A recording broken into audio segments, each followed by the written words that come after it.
A flash from Dallas. Two priests who were with President Kennedy say he is dead of bullet wounds.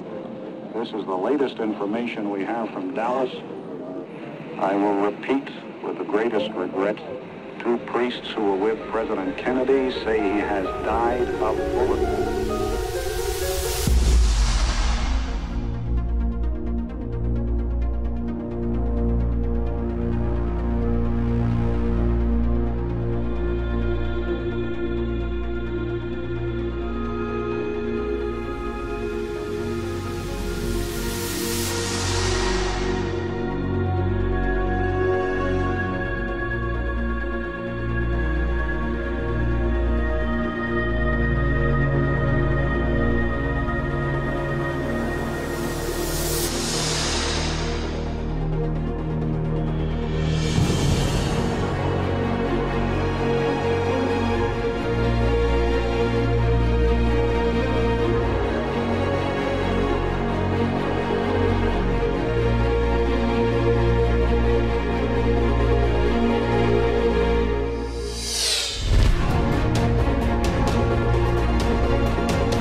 President John F. Kennedy is gunned down in Dallas.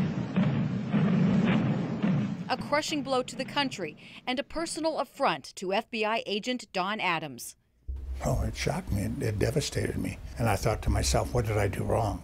Adams is retired, but still can't shake the assassination or investigation by the Warren Commission. Nothing but a bunch of liars. The Warren Commission determined that Lee Harvey Oswald fired the fatal shots from the Texas Book Depository. But Adams says the real person behind the plot isn't even mentioned in their report. I know for a fact in my heart that these things happened. Based on his service with the FBI and years researching National Archives, Don Adams says at best the Kennedy assassination is a massive failure to communicate between federal agencies and then cover up.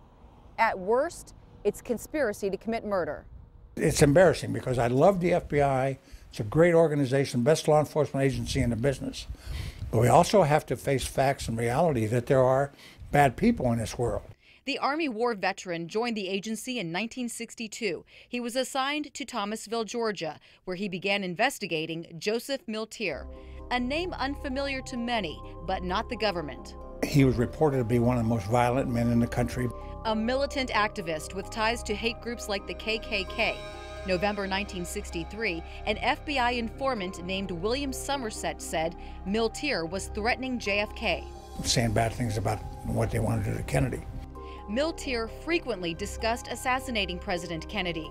A threat was even captured on tape by Miami intelligence officers November 9, 1963, just weeks before Dallas. Miltier is talking to Somerset. Well, how the hell do you figure the best way would be to get from an office building with a high-margin presence? And they're going to really try to kill him. He describes smuggling a gun into the building. Well, there's all those guns coming out now. You take the word. Boy, if that Kennedy gets shot, we got to know where we at. They'll pick up somebody within hours after. So I just throw the public off. It should have stopped the president from traveling instantly. It didn't, and November 22nd, Miltier is photographed near the motorcade moments before the assassination. They messed up, and all the other agencies messed up. Is there any way Lee Harvey Oswald could have killed John F. Kennedy? No, had nothing to do with it. Don says evidence he saw while stationed in Dallas proves it, beginning with the Zapruder film. And all of a sudden I saw the president go like this with his hands. And I said, Hal, I said, he was shot in the throat. The agent said to me, Don, be careful what you say. And there were no shots from the front. But Don says this photo shows a bullet hole through the windshield. The very first thing that the doctor said was, Hal, he was shot in the throat. That's a bullet hole.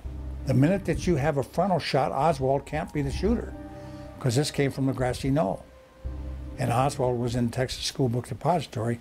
The Warren Commission ruled that 3 shots were fired, but Don counted 11. And at the book depository, he wondered how Oswald did that in 7.5 seconds from a bolt-action rifle. Because I was in Korea and I know what I'm talking about. He also says, unbeknownst to many people, another weapon seen here was also recovered. The first weapon they found in the building was a Mauser. And nobody ever discussed that. Witnesses reported Oswald was in the lunchroom 4 floors down on the opposite side of the building drinking a Coke after the first shot. No heavy perspiration or heavy breathing or anything. Couldn't have been done. It was impossible. Afterward, while Oswald was arrested, Miltier was, quote, jubilant, bragging to Somerset, "You thought I was kidding when I said he would be killed from a window with a high-powered rifle." He told sources in the KKK, "Don't worry about Oswald. He doesn't know anything." All this stuff bothers me. Upsetting to many people. In 1976, the U.S. House of Representatives Select Committee on Assassinations was established. They determined a shot was fired from the grassy knoll and in summary believed, quote, on the basis of evidence available, President Kennedy was probably assassinated as a result of a conspiracy, though they were unable to identify the other gunmen. Was Joseph Miltier involved or someone else? Don thinks time will tell, but it's also running out. I mean, when we die off, when we're gone, there's not going to be anybody who's going to sit here and tell you these things. I hope the truth gets told, whatever it is.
As the presidential limousine was rounding the curve on Elm Street, there was a loud explosion.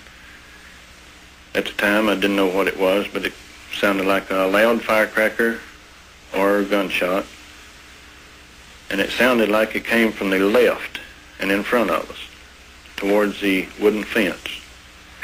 And there was a puff of smoke that came underneath the trees on the embankment. I was talking with a patrolman Foster at the time, and as soon as we heard the shots, we ran around to the wooden fence. And when we got there, there was no one there, but there was footprints in the mud around the fence, and there was footprints on the wooden 2x4 railing on the fence. Were you questioned by the Dallas police on that day? Yes, I was.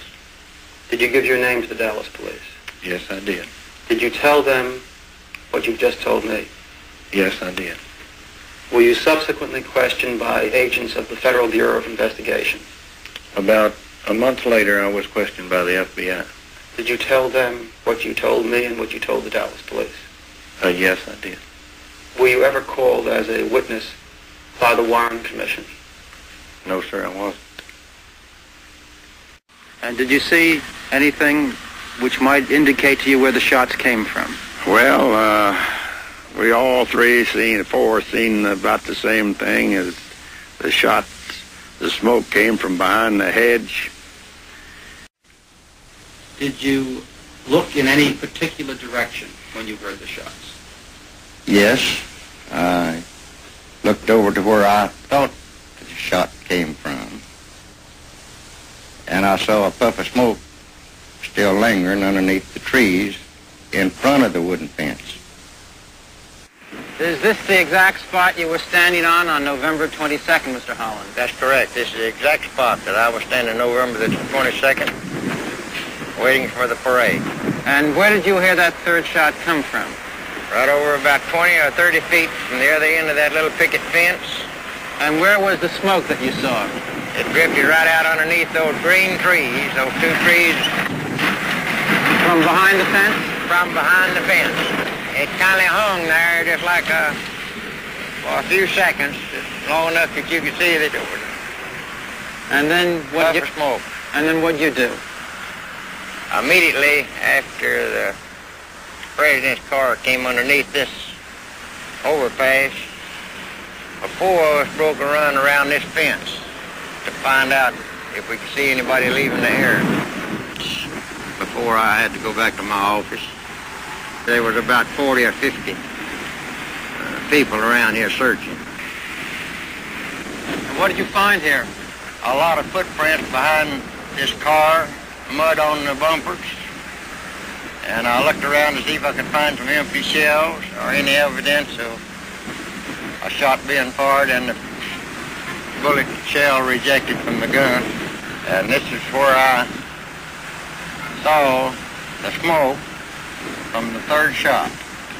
The Warren Commission published just a very small portion of your testimony and used your testimony as proof that no shots could have come from behind the fence. Did they accurately and fairly use your testimony? They are wrong, because my testimony, and I made it very clear, that there was a fourth shot fired, and one of those shots came from behind that picket fence.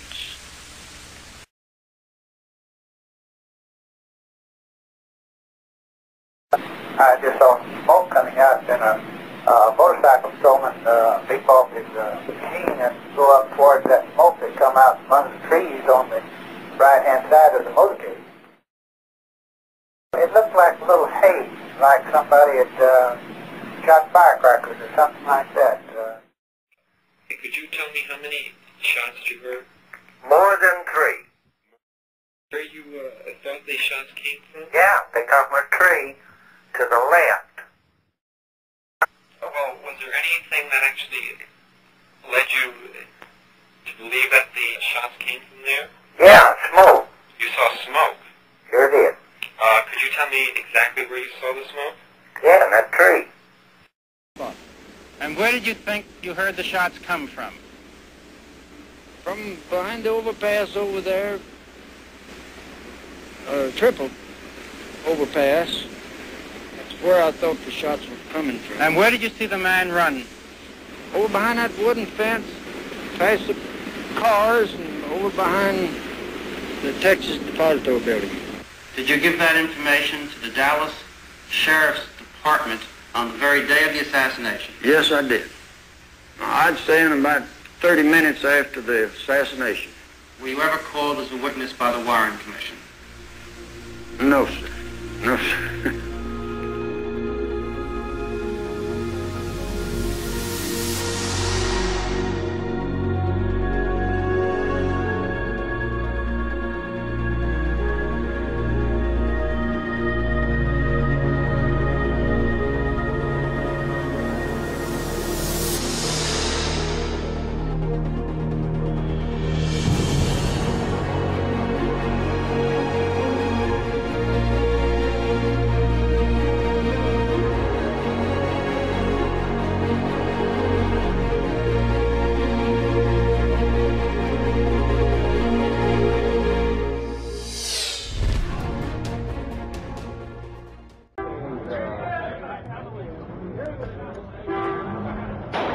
Basement floor of the Dallas City Hall, and that's a scuffle on the basement floor. It seems to concern photographers. He has been shot. Oswald has been shot. Lee Oswald. Oswald has been shot. Here comes the ambulance. And Oswald will be removed now. The ambulance is being pulled up in front of us here. And the only word so far is that the shot came from a man wearing a black hat and a coat.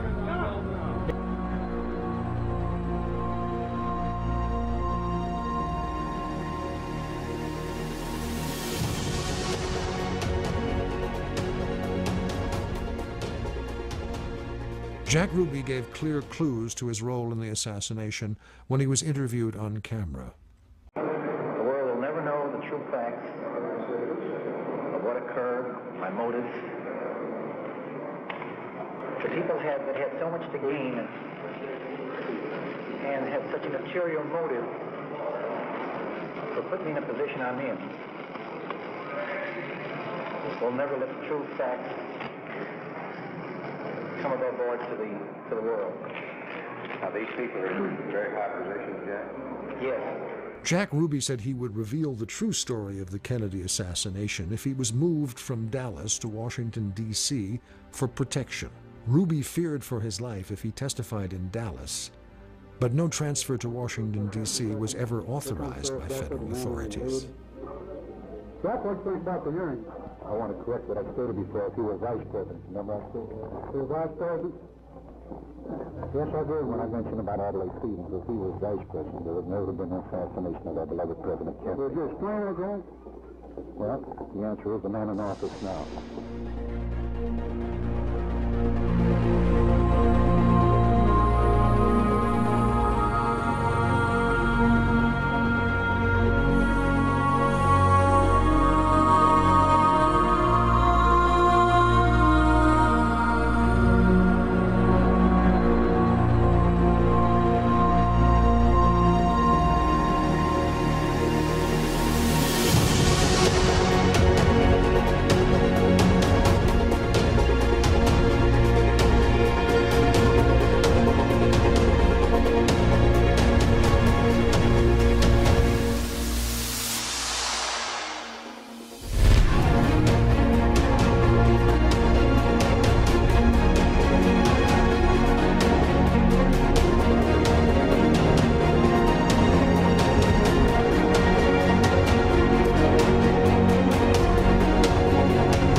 This afternoon, after medical consultation, Mr. Ruby was taken to the operating room and under local anesthesia had a tube inserted into his right chest to allow more complete removal of the fluid. Then a lymph node biopsy was performed under local anesthesia. The lymph node revealed tumor on microscopic examination. Mr. Ruby tolerated the procedure well, and by 3:30 had returned to his room and was able to take nourishments. At this time, the source of the tumor is unknown. Early in the week, studies to determine the site will be initiated. The findings of these studies will determine his further treatment. His general condition this afternoon is considerably improved over yesterday. The question is, does Mr. Ruby have a cancerous tumor? The answer being, yes, Mr. Ruby does have a tumor which appears cancerous. His chances of being cured are what, sir? His chances of being cured at this time cannot be predicted because we do not know the source in his body from whence this tumor came.